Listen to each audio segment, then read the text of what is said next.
आसमान से बिजली गिरती है, शिवलिंग टूट जाता है और फिर उसे मक्खन से दोबारा जोड़ दिया जाता है।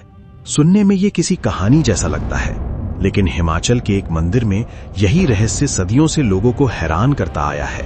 और सबसे बड़ा सवाल, आखिर बिजली बार बार महादेव के शिवलिंग पर ही क्यों गिरती है?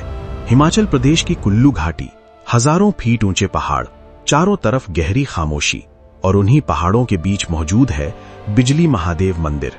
कहते हैं जब मंदिर के ऊपर काले बादल इकट्ठा होने लगते हैं, तेज हवाएं चलती हैं और आसमान में बिजली की तेज गड़गड़ाहट सुनाई देती है, तब स्थानीय लोग समझ जाते हैं कुछ होने वाला है।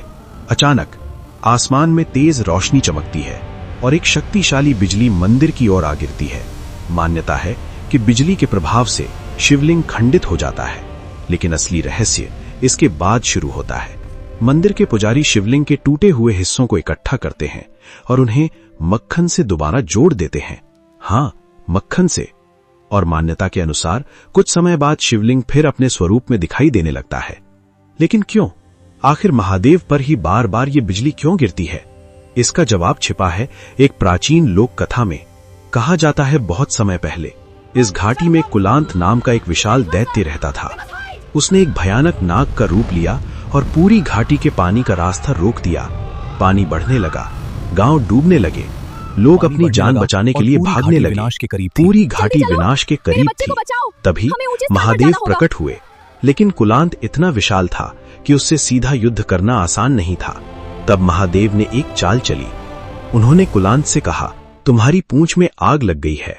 जैसे ही कुलांत पीछे मुड़ा, महादेव ने अपने त्रिशूल से उस पर प्रहार कर दिया और उसी क्षण कुलांत का अंत हो गया। लोक मान्यता कहती है उस विशाल दैत्य का शरीर ही बाद में इन पहाड़ों में बदल गया। और तभी इस कहानी का सबसे बड़ा रहस्य सामने आता है। कहा जाता है कि महादेव ने इस घाटी की रक्षा का भार स्वयं लिया। मान्यता है जब भी आसमान की विनाशकारी बिजली इस घाटी की ओर बढ़ती है, महादेव उसे अपने ऊपर ले लेते हैं।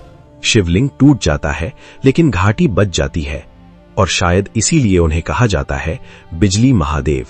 अब सवाल आपसे है, क्या ये सिर्फ पहाड़ों में होने वाली एक प्राकृतिक घटना है, या फिर आज भी महादेव इस घाटी की रक्षा कर रहे हैं?